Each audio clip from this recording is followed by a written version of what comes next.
Hello दोस्तों, स्वागत है आपका अपने YouTube चैनल रेडियो स्टूडेंट 2.0 पर और मैं ऋषि कुमार। आज हम लोग क्लास 10th का जो है फिजिक्स प्रकाश का प्रवर्तन, जिसे इंग्लिश बोलते हैं रिफ्लेक्शन ऑफ लाइट का हम लोग ऑब्जेक्टिव करने जा रहे हैं। ठीक है, करने जा रहे हैं ऑब्जेक्टिव क्लास 10th का करने जा रहे हैं। और इससे पहले पार्ट 1 हम लोग कर चुके थे। ये आपका जो आज पार्ट 2 वीडियो है। पार्ट 1 में मैं किस तक क्वेश्चन करवा चुके हैं। ठीक है, ये जो क्वेश्चन है ना, ये जितना सारा हम आपको बताएं कि फिजिक्स हो, चाहे केमिस्ट्री हो, चाहे बायोलॉजी हो, चाहे मैथ हो, सभी क्लास का हम लोग 10th क्लास का सभी चैप्टर का ऑब्जेक्टिव हम लोग आपको इस चैनल पर आपको हम समझा कर देंगे। ठीक है, तो उसके लिए परेशान नहीं रहिएगा, निफिक्र होकर आगे वीडियो को आराम से देखते रहिए। तो 21 तक हम लोग क्वेश्चन को कर चुके थे, तो आज हम इससे आगे करेंगे। क्वेश्चन नंबर 22 से स्टार्ट हम लोग करेंगे। क्वेश्चन नंबर 22 देखिएगा क्या कह रहा है। क्या सूर्य से आती प्रकाश की किरण किस प्रकार का किरण पुंज का उदाहरण है।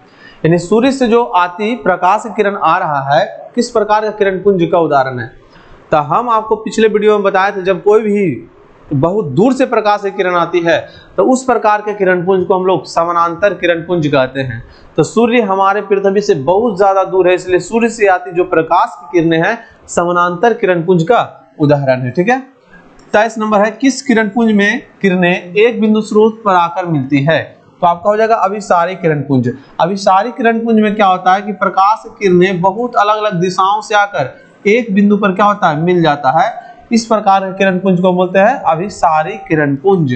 और ये आपको मैग्नीफाइंग ग्लास आप देखे होंगे, मैग्नीफाइंग ग्लास इस टाइप का। ये ग्लास क्या करता है, प्रकाश की किरणों को, बहुत सारे प्रकाश की किरणों को एक बिंदु पर मिलाने का कार्य करता है। ठीक है, उसका 24 नंबर में कह रहा है, वैसा पदार्थ जिससे प्रकाश की किरणें आसानी से आर पार हो जाए उसे क्या कहते हैं। तो आसानी से आर पार हो जाएगा तो उसे हम पारदर्शी पदार्थ कहते हैं। जैसे अगर हम बात कर ले पारदर्शी में क्या हो जाएगा आपका, तो शीशा हो जाएगा, हवा हो जाएगा, जल हो जाएगा, कांच जो शीशा वही आ जाएगा। उसके बाद आपका आंख का जो काला काला भाग दिख रहा है कॉर्निया, कॉर्निया भी पारदर्शी हो जाएगा। ये सारे पदार्थ क्या पारदर्शी पदार्थ जिससे प्रकाश आसानी से आर पार हो जाए उसे क्या बोलेंगे हम, पारदर्शी पदार्थ। उसके बाद आपका क्या, वैसा पदार्थ जिससे प्रकाश की किरणें के एक छोटा सा भाग ही अपने में से होकर जाने देता है उसे क्या कहते हैं हम, तो पारभासी कहते हैं। क्या कहते हैं, पारभासी। मतलब प्रकाश की किरण को तो जाने देगा लेकिन बहुत ही कम मात्रा को जाने देगा, बाकी अधिकांश मात्रा को अपने ओर ही रोक लेगा, दूसरी ओर जाने नहीं देगा। मतलब थोड़ा सा ही मात्रा को जाने देगा, उसे हम लोग बोलते हैं पारभासी पदार्थ। जैसे आंख का जो पलक है ना, वो पारभासी पदार्थ है। अगर आपके आंख पर कोई टॉर्च मारता है तो आपको सिर्फ आभास होता है कि आपके आंख पर कोई टॉर्च मारा है। इसका मतलब क्या हुआ कि जितना लाइट निकला है टॉर्च से वो सारा तो अंदर नहीं गया, लेकिन उसका एक छोटा सा भाग आपके आंख के अंदर चला गया है पलक से होते हुए। तो जो पलक है ये पारभासी पदार्थ है। उसी प्रकार कुहासा हो जाएगा, कुहासा भी पारभासी पदार्थ है। उसी प्रकार आपका ये तेल लगा हुआ कागज होगा। ये सारे पदार्थ क्या पारभासी पदार्थ का एग्जाम्पल है। उसके बाद 26 नंबर में कह रहा है, वैसा पदार्थ जिससे प्रकाश की किरणें आर पार ना हो उसे क्या कहते हैं। आर पार नहीं होगा तो उसे हम लोग क्या कहेंगे, अपारदर्शी पदार्थ। जैसे दीवाल, बेंच, मतलब लकड़ी का गत्ता, ये सब हो जाएगा। ये सब जिससे प्रकाश आर पार नहीं हो, जैसे हम भी हैं, इधर लाइट मारेगा तो पीछे पार नहीं हो पाएगा, इसलिए हम भी क्या है, अपारदर्शी पदार्थ हैं। ठीक। क्वेश्चन नंबर 27 कह रहा, प्रकाश की किरणें के पथ को दर्शाने वाले चित्र को क्या कहते हैं। अगर कोई हम देखिए, ये जो किरण बनाए हम, प्रकाश की किरण जो दर्शाया गया है, इस चित्र को क्या कहते हैं हम लोग, तो किरण आरेख कहते हैं। क्या कहते हैं, किरण आरेख। एक भी बात इसमें और बताते हैं, अभी सारी किरण पुंज में किरणों के बीच की दूरी घटती जाती है। क्या होती है, घटती जाती है। और अब सारी किरण पुंज में किरणों के बीच की दूरी बढ़ते जाती है। क्या होती है, बढ़ती जाती है। क्योंकि देखिए अब जारी में क्या हो, एक बिंदु से निकलकर फैलते चले जाएगा। तो यहाँ पहले पास में था, किरण क्या हो रहा, दूर दूर भाग रहा है, एक दूसरे से दूर दूर भाग रहा है, तो क्या हो गया, दूरी बढ़ते गया। और अब अभिसारी में घटते गया, और समानांतर में क्या होगा, किरणों के बीच की दूरी ना घटती है ना बढ़ती है। ठीक है, बराबर रहती है, फिक्स रहती है। चलिए आगे क्वेश्चन नंबर 28 देखिएगा। क्वेश्चन नंबर 28 कि किस नियम के कारण प्रकाश की किरणें चमकदार सतह पर पड़कर परावर्तित हो जाती है। परावर्तित मतलब रिफ्लेक्शन हो जाती है, वापस लौट जाती है। तो वो कौन सा नियम होता है, देखिए, तो कोई चिकना सतह पर प्रकाश टकरा कर जा रहा है, टकराने को बोलते हैं परावर्तन। टकराने को क्या बोलते हैं, परावर्तन। टकरा रहा है प्रकाश तो हम क्या बोलेंगे, प्रकाश का परावर्तन। प्रकाश की देखिए, ये सबसे इंपॉर्टेंट चैप्टर है, इंपॉर्टेंट ऑब्जेक्टिव है आपका ये आपका इंपॉर्टेंट ऑब्जेक्टिव भी है और 2 नंबर का सब्जेक्टिव भी इसको बोल सकते हैं कि प्रकाश के परावर्तन के कितने नियम होते हैं, तो 2 नियम होते हैं। ये आपका ऑब्जेक्टिव में आता है और कभी-कभी 2 नंबर का सब्जेक्टिव में भी आता है। तो कौन-कौन होते हैं, तो आपतित किरण, आपतन बिंदु और अभिलंब पर डाला गया, आपतित किरण, आपतन बिंदु पर डाला गया अभिलंब और परावर्तित किरण, तीनों एक ही तल में होते हैं। जैसे देखिए मान लीजिए ये आपका कोई समतल दर्पण है, ये रचित किया हुआ है, ठीक। उसके बाद यहाँ से प्रकाश की किरण आई, टकरा कर वापस चलेगी। देखिए आने वाली किरण को आपतित किरण और जाने वाली किरण को परावर्तित किरण, और जिस बिंदु पर टकराव से आपतन बिंदु कहते हैं, और आपतन बिंदु पर खींचे गए लंब को, आपतन बिंदु पर खींचे गए लंब को हम लोग अभिलंब बोलते हैं, ठीक है। तो आपतित किरण और आपतन बिंदु पर डाला गया अभिलंब और परावर्तित किरण, तीनों एक ही तल में होता है, पहला नियम है। दूसरा नियम क्या है कि आपतन कोण, अभिलंब और आपतित किरण के बीच के कोण को आपतन कोण कहते हैं, और परावर्तित किरण और विलंब के बीच के कोण को परावर्तन कोण। आपतन कोण को R से, परावर्तन कोण के आपतन कोण को I से, परावर्तन कोण को R से, तो I बराबर R होता है, यानी आपतन कोण परावर्तन कोण के बराबर होता है। दूसरा नियम ये कहता है, अगर आप इतना करके ये दोनों नियम लिख कर ये पिक्चर बनाते तो 2 नंबर आपको हंसते खेलते मिल जाएगा आपको। 30 नंबर क्वेश्चन क्या है, किसी चिकने या चमकदार सतह पर पड़ने वाली किरण को क्या कहते हैं। कोई चिकना या चमकदार सतह पर पड़ेगा, तो देखिए ये चिकना या चमकदार सतह यानी क्या है आपका, ये दर्पण है। क्या है, ये दर्पण है। आप कौन सा दर्पण है, तो अगर दर्पण की बात करें तो समतल दर्पण है। कौन सा दर्पण है, समतल दर्पण है, ठीक है। आइए देखिएगा क्या रचित किया और रंगा हुआ है। और अगर इसके पीछे पूछेंगे कि एक रचित किया जाता है, इसके पीछे चढ़ाया जाता है सिल्वर ब्रोमाइड। क्या चीज, सिल्वर ब्रोमाइड, AgBr बोलते हैं। क्या बोलते हैं, AgBr, सिल्वर ब्रोमाइड चढ़ाया जाता है, ठीक है। चलिए उसके बाद बोला है क्या कहेंगे, पड़ने वाली किरण को आपतित किरण, और जिस बिंदु पर आपतित किरण पड़ेगा उसे क्या कहेंगे हम, आपतन बिंदु। ये पड़ी किरण तो आपतित किरण, जिस बिंदु पर आपतन बिंदु टकरा कर वापस लौट गया तो परावर्तित किरण। देखिए 32 नंबर भी क्वेश्चन वही आपका, जिस माध्यम में चलकर आपतित किरण आती है उसी माध्यम में लौट गई किरण को क्या कहता था, लौट गई किरण को हम क्या कहेंगे, परावर्तित किरण। आने वाली किरण को आपतित किरण, और लौट गई तो क्या कहेंगे उसे, परावर्तित किरण कहेंगे। चलिए अगला क्वेश्चन आगे।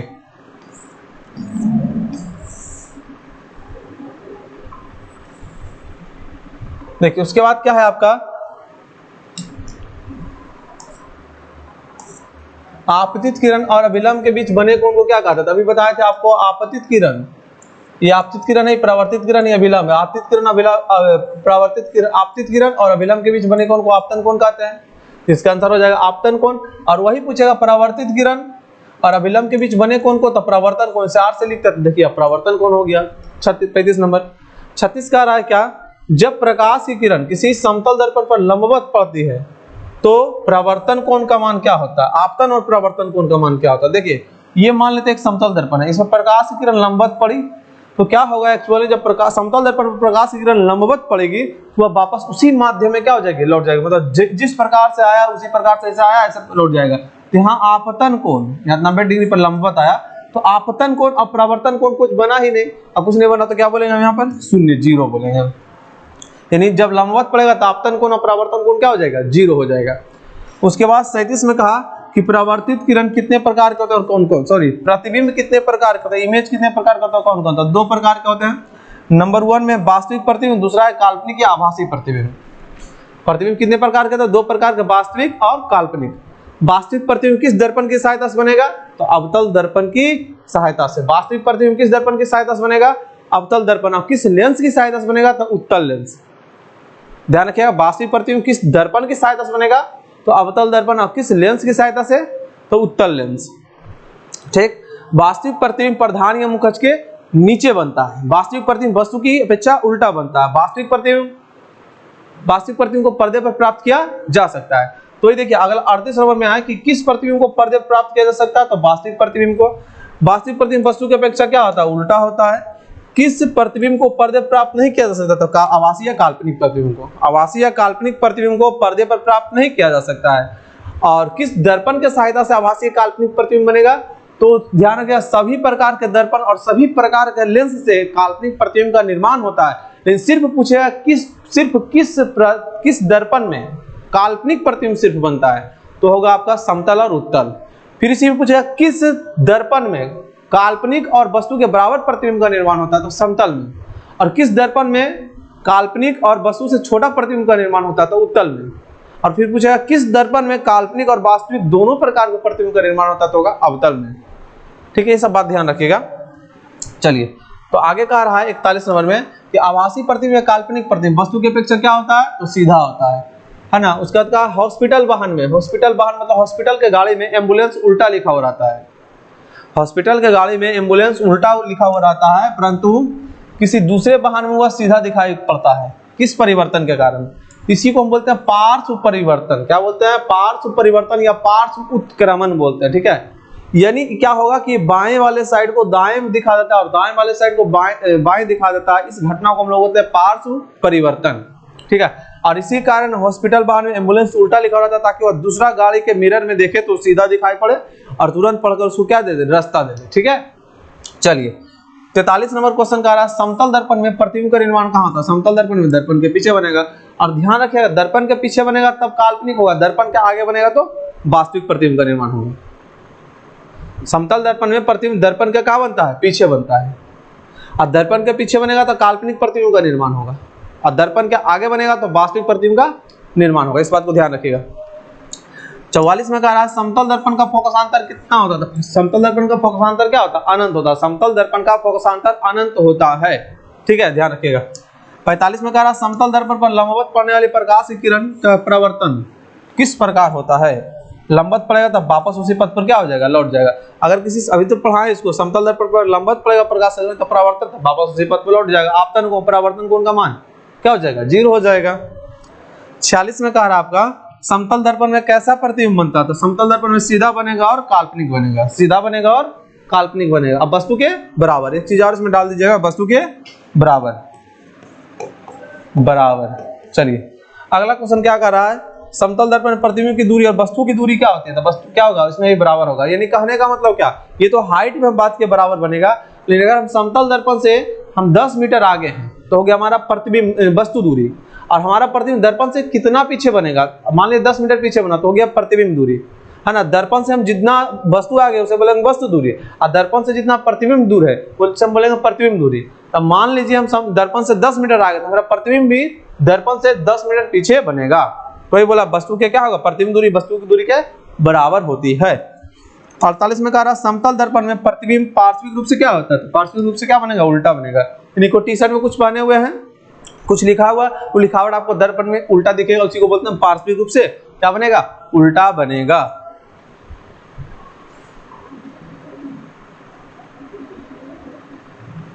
चलिए 49 नंबर क्वेश्चन है, अगर कोई व्यक्ति समतल दर्पण की ओर v मीटर पर सेकंड के वेग से दौड़ता है तो उसे अपना प्रतिबिंब 2v मीटर पर सेकंड से दौड़ता प्रतीत होगा। मतलब क्या, अगर हम समतल दर्पण के आगे v मीटर पर सेकंड के वेग से दौड़ेंगे तो हमारा जो प्रतिबिंब है 2v मीटर पर सेकंड वेग से दौड़ता हुआ प्रतीत होगा। मतलब समतल दर्पण के आगे हम 20 मीटर पर सेकंड के वेग से दौड़ेंगे तो हमारा जो प्रतिबिंब है उसका दुगना, 20 का दुगना 40 मीटर पर सेकंड के वेग से दौड़ता हुआ प्रतीत होगा। एक्चुअल में होगा लेकिन प्रतीत दिखाई पड़ेगा आपको।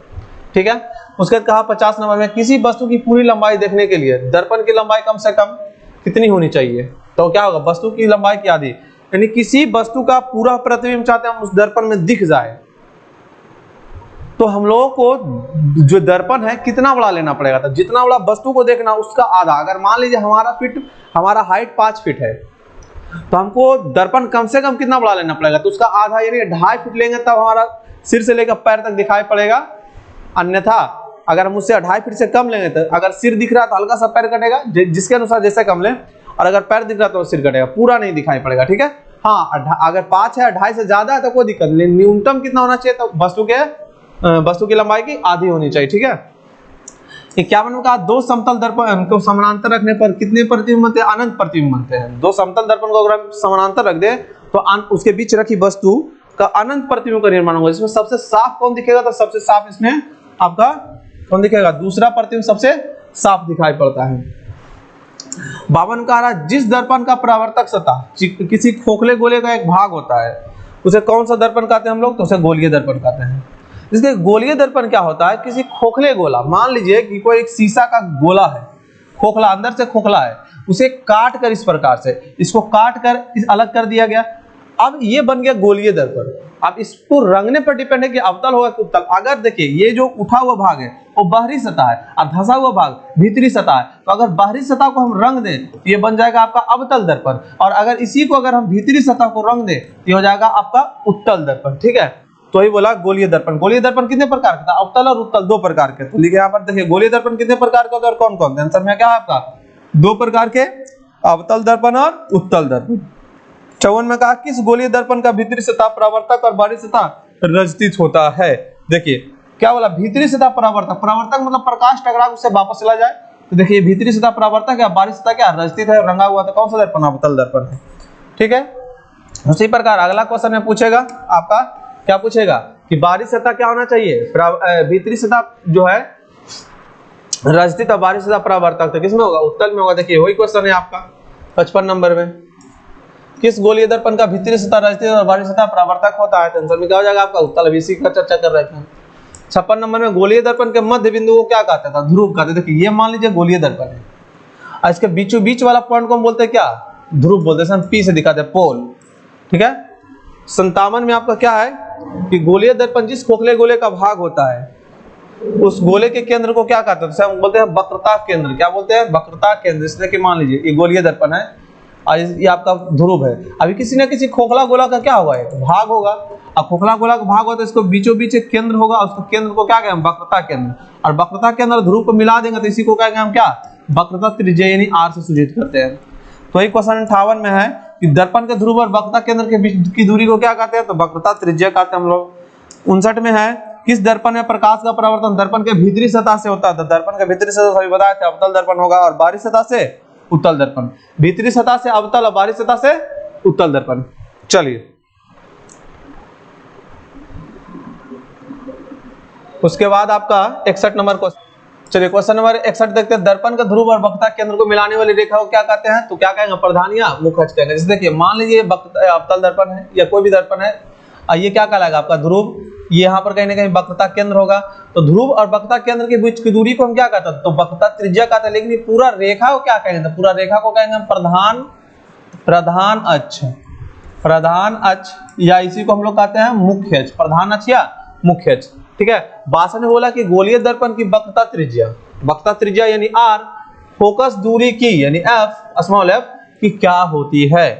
ठीक है, फोकस दूरी की क्या होती है? तब फोकस दूरी की दुगना होता है। फोकस दूरी का क्या होता है? दुगना होता है।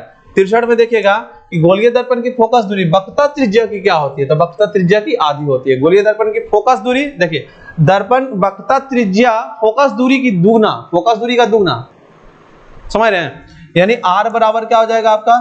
F गुने 2। लेकिन अगर बात करें दर्पण की फोकस दूरी यानी F बराबर, तो वक्रता त्रिज्या का आधा होता है। ये बात ध्यान रखिएगा। ठीक है, चलिए 64 में कह रहा समतल दर्पण की फोकस दूरी और वक्रता त्रिज्या क्या होती है? तो समतल दर्पण का फोकस दूरी की बात करें या वक्रता त्रिज्या की बात करें, अनंत होगा। क्या होगा? अनंत होगा। 65 में कह रहा जब प्रकाश की किरण अवतल दर्पण के मुख्य अक्ष के समानांतर चलती है तो दर्पण से परावर्तन के बाद किससे होकर गुजरती है? तो फोकस से होकर। देखिए जब प्रकाश की किरण अवतल दर्पण, मान लेती है प्रकाश ये अवतल दर्पण है, ठीक है, अब प्रकाश की प्रधान मुख अच्छी वक्रता के अंदर इसके समानांतर चलेगी तो दर्पण से परावर्तन के बाद जहां से गुजरेगी ना उसी को हम बोलते हैं फोकस। क्या बोलते हैं? तो फोकस। तो ये हो गया आपका आंसर, क्या? फोकस हो गया। 66 में कह रहा है जब प्रकाश की किरण उत्तल दर्पण के मुख अक्ष के समानांतर चलती है तो दर्पण से परावर्तन के बाद किससे होकर गुजरती प्रतीत होती है? तो उत्तल दर्पण इस बार बोल रहा था। कौन सा दर्पण आपको लेना है? उत्तल दर्पण। ध्यान दीजिएगा, आपको उत्तल दर्पण लेना है।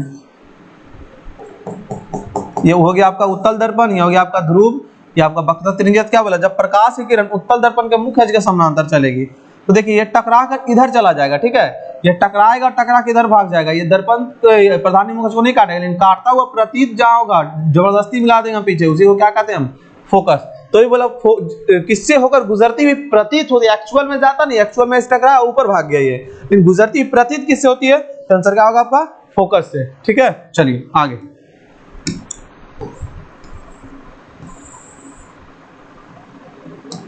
अब देखिए यहां पर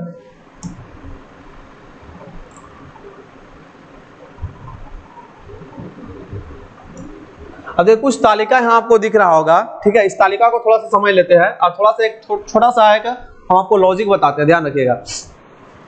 यहां पर क्या हमको पढ़ना है कि अवतल दर्पण में बने प्रतिबिंब की स्थिति, प्रकृति और उनका आकार। प्रतिबिंब वस्तु को कहां रखा जाएगा तो प्रतिबिंब कहां बनेगा। दूसरा क्या, दूसरा आपका है प्रतिबिंब की स्थिति, प्रकृति और उनका आकार, मतलब कि उसकी प्रकृति क्या होगी, वास्तविक या काल्पनिक, है ना, वस्तु से सीधा या उल्टा। और उसका आकार, आकार मतलब क्या, वस्तु से बड़ा होगा, छोटा होगा, बराबर होगा, ये चीज। ठीक है, तो देखिए एक यहाँ पर हम छोटा सा कुछ बताते हैं कि मान लीजिए कहानी टाइप से कि एक अनंत नाम का लड़का है, एक अनंत नाम का लड़का है। ठीक है, ध्यान से समझिएगा। अनंत नाम का एक लड़का है जो गांव से शहर पढ़ने के लिए आता है, गांव से शहर पढ़ने के लिए आता है और किसी फ्रेंड के साथ, किसी दोस्त के साथ आता है। उसके बाबूजी बोले जाओ फलाना के साथ चले जाओ और आराम से क्या करो, मन लगाकर पढ़ाई करो। अब ये अनंत नाम का लड़का जिसके साथ आ रहा था, अपने फ्रेंड के साथ आ रहा था और साथ साथ पढ़ाई कर रहा था, लेकिन ये लड़का जो है पढ़ाई में बहुत कम ध्यान देता था, इधर उधर जो है ना फोकस मारता था। क्या करता था, फोकस मारने का काम करता था। ठीक है, ये अनंत नाम का लड़का पढ़ाई कम करता था और फोकस मारने का काम करता था। तो इसके फ्रेंड को लगा कि हमारे साथ पढ़ने आ रहा है और अगर कल के दिन किसी कोई दिक्कत हुआ है, इसके बाबूजी जो है हमको पकड़ेंगे। तो क्या किया, अपने बचने के लिए इसके बाबूजी के पास चल गया, अनंत के बाबूजी के पास इसका फ्रेंड चला गया। बोला जो अनंत है, जो शहर जाकर पढ़ाई नहीं करता, वो खाली फोकस मारते रहता है। उस समय अनंत वहां नहीं था। उसके बाद जब अनंत आया तब पूछे इसके बाबूजी, क्या अनंत, सुने तुम पढ़ाई वढ़ाई स्कूल में नहीं करता, तुम खाली फोकस मारते रहता है, क्या ये सही बात है? तो अनंत बोला कि नहीं, ऐसा बात नहीं है। कौन बोला आपको? तो उसके बाबूजी बोले कोई बोला, तुम बताओ। तो बोला नहीं, जो बोला आपको उसको बोलने दीजिए, जो बक रहा है क्या करिए। दूसरा देखिए कीस यहाँ है, जो बक रहा है उसको बकने दीजिए। बक रहा है तो बकने दीजिए। आपको अपने बाल बच्चे और भरोसा नहीं है, बक रहा है तो बकने दीजिए। बक से बन जाएगा आपका वक्रता केंद्र। क्या बन जाएगा? वक्रता केंद्र, वक्रता केंद्र। तो पहला चाबी क्या है? अनंत का काम क्या है? फोकस मारना। फोकस मारना किसका काम है? अनंत का। अनंत का काम है फोकस मारना। फोकस मारना किसका काम है? अनंत का।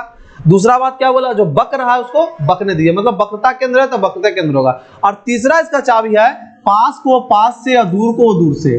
पास को पास से और दूर को दूर से, दूर को दूर से। अगर ये तीसरा चाबी ध्यान रखते तो भी ठीक है, नहीं रखते तो कोई दिक्कत नहीं। पहला दूसरा चाबी इंपॉर्टेंट है। इससे आपका क्या होगा, वस्तु को कहां रखा जाए तो प्रतिबिंब कहां बनेगा, ये फटाक से आप बता सकते, फिर कभी भूलने वाले नहीं है। आइए इसको हम समझते हैं फिर।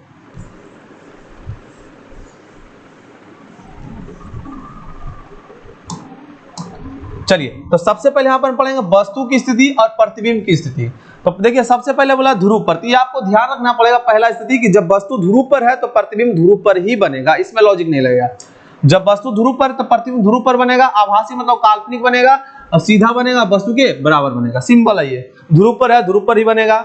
आभासी मतलब काल्पनिक और सीधा वस्तु के बराबर बनेगा। ध्रुव पर है ध्रुव पर वही बनेगा, आभासी वस्तु के बराबर सीधा बनेगा। ठीक है, चलिए दूसरा नंबर ध्यान रख दीजिएगा कि ध्रुव और फोकस के बीच, ध्रुव और फोकस के बीच, तो इसको आप दर्पण के पीछे बोल सकते हैं, या ध्रुव है तो ध्रुव रहने दीजिए। ठीक है, अब फोकस मारना किसका काम होता है? अनंत का। तो ध्रुव और अनंत के बीच क्या बन सकता है? प्रतिबिंब बोल भी सकते हैं या दर्पण के पीछे बोलेंगे। और जब दर्पण के पीछे बनेगा तो हम लोग कहेंगे काल्पनिक, और काल्पनिक है तो सीधा और वस्तु से बड़ा बनेगा। क्या बनेगा? बड़ा बनेगा। उसके बाद देखिए फोकस है, फोकस पर, तब फोकस मारना किसका काम था? तब फोकस मार रहा था अनंत, इसलिए फोकस पर प्रतिबिंब रहेगा, वस्तु रहेगा तो प्रतिबिंब अनंत पर बनेगा, और अनंत पर बनेगा वास्तविक, उल्टा और वस्तु से बड़ा बनेगा। अब F तथा C के बीच, F का मतलब हुआ फोकस। फोकस मारना किसका काम था? अनंत का।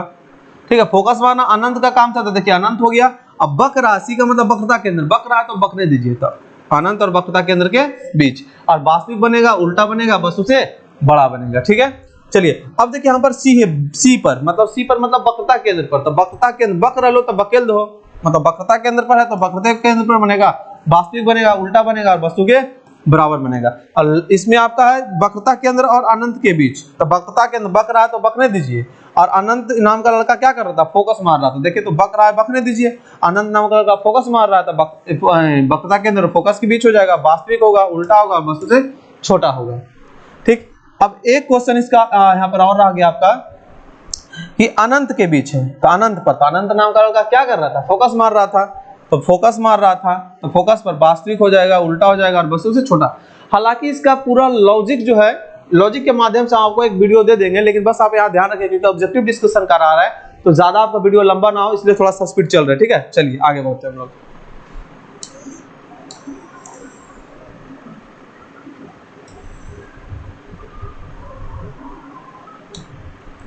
चलिए आपका 67 नंबर क्वेश्चन क्या कह रहा है, ध्यान दीजिएगा। 67 नंबर क्वेश्चन कि दाढ़ी बनाने में किस दर्पण का प्रयोग किया जाता है। देखिए दाढ़ी जब हम बनाने जाएंगे तो हमारा चेहरा बड़ा दिखना चाहिए, ताकि दाढ़ी जो बना रहे तो कुछ एक बाल भी छूटे ना, ठीक है, और थोड़ा सा अच्छा दिखे। तो दाढ़ी बनाने के लिए हम लोग बड़ा दिखेगा अवतल दर्पण में। अवतल दर्पण में कोई वस्तु को बड़ा करके दिखाया जाता है, हालांकि बराबर भी बनता है और वस्तु से छोटा भी बनता है, ठीक है। ध्यान रखिएगा वक्रता केंद्र पर अवतल दर्पण में वस्तु के बराबर प्रतिबिंब बनता है, ठीक है। चलिए अब अगर हम बात करें मोटर गाड़ी के हेडलाइट या सर्च लाइट में कौन सा दर्पण का प्रयोग किया जाता है, तो मोटर गाड़ी के हेडलाइट और सर्च लाइट में अवतल दर्पण का प्रयोग किया जाता है। कौन सा दर्पण का, अवतल दर्पण का प्रयोग किया जाता है, ठीक है, हेडलाइट या सर्च लाइट। लेकिन अगर पूछे मोटर लाइट के, मोटर गाड़ी के साइड मिरर में, तो साइड मिरर में क्या करता है, हमको बहुत बड़े एरिया को छोटा करके दिखाना है, इसलिए उत्तल दर्पण का उपयोग करते हैं हम लोग। ध्यान रखिएगा उत्तल दर्पण का प्रयोग करते हैं। तो मोटर गाड़ी का साइड मिरर पूछेगा, साइड मिरर पूछेगा तो क्या ध्यान रखिएगा, साइड मिरर, साइड मिरर में उत्तल दर्पण, साइड मिरर में कौन सा दर्पण, उत्तल दर्पण। और हेडलाइट में अवतल, दाढ़ी बनाने में अवतल, ठीक है, सौर कुकल में अवतल भी होता है और समतल भी होता है, ठीक है, ध्यान रखिएगा इस बात को। 69 में कह रहा है चिन्ह परिपाटी के अनुसार अवतल दर्पण की वक्रता, ये गलत लिखा गया है, यहाँ पर हो जाएगा आपका वक्रता, क्या हो जाएगा, वक्रता त्रिज्या, है ना, और फोकस दूरी क्या होती है। तो अब चिन्ह परिपाटी के अनुसार अवतल दर्पण की वक्रता त्रिज्या और फोकस दूरी क्या होगी, ऋणात्मक। जैसे देखिए मान लीजिए चिन्ह परिपाटी है, इधर की दूरियां प्लस होती है, इधर की दूरियां माइनस होती है, ऊपर की दूरियां प्लस होगी, नीचे की दूरियां माइनस होगी। अब बताइए अवतल दर्पण है, तो अवतल दर्पण की जो फोकस दूरी होगी, वक्रता त्रिज्या इस साइड होगा, और दोनों का दोनों क्या हो जाएगा, माइनस हो जाएगा, ऋणात्मक हो जाएगा। और उसी चिन्ह परिपाटी के अनुसार उत्तल दर्पण, देखिए यहाँ गलती लिखा गया, उत्तल होगा। उत्तल दर्पण की वक्रता त्रिज्या और फोकस दूरी क्या होती है, तो देखिए उत्तल दर्पण, अगर मैं यहाँ उत्तल दर्पण बनाना चाहे तो कुछ इस प्रकार से बनेगा। और उत्तल दर्पण की इधर देखिए, उत्तल दर्पण की जो है यहाँ से उत्तल दर्पण की जो फोकस दूरी वक्रता त्रिज्या इधर हो जाएगा, उत्तल दर्पण की फोकस दूरी वक्रता त्रिज्या इधर हो जाएगा। अच्छा उत्तल दर्पण, क्योंकि उत्तल दर्पण ऐसे बनेगा ना, और उत्तल दर्पण की फोकस दूरी वक्रता त्रिज्या इधर होगा ना, क्योंकि इधर ही गोल हो रहा है ये, तो इधर होगा, तो इसलिए इसका फोकस इधर वाला क्या लेते हैं, प्लस में लेते हैं, इसलिए क्या हो जाएगा, इसका धनात्मक हो जाएगा। 71 में कह रहा ध्रुव से वस्तु तक की दूरी को क्या कहते हैं, तो ध्रुव से वस्तु तक की दूरी को वस्तु दूरी, ध्रुव से प्रतिबिंब की दूरी, प्रतिबिंब तक की दूरी को प्रतिबिंब दूरी कहेंगे। और दर्पण सूत्र सबसे इंपॉर्टेंट, ये 73 नंबर आपका सबसे इंपॉर्टेंट है, ध्यान रखिएगा, ये सूत्र बहुत इंपॉर्टेंट है, ये पूछा भी जाता है। तो दर्पण सूत्र तो 1/v है ना, 1/v प्लस 1/u बराबर 1/f, यहाँ तक होता है, या इसी को 2/2/r भी लिख सकते हैं हम, ठीक है। 74 में आपका दर्पण सूत्र किस प्रकार के दर्पण के लागू होता है, तो दर्पण सूत्र है तो दोनों के लिए लागू होगा, अवतल के लिए भी और उत्तल के लिए भी लागू होगा, ठीक है। चलिए आगे बढ़ते हम लोग।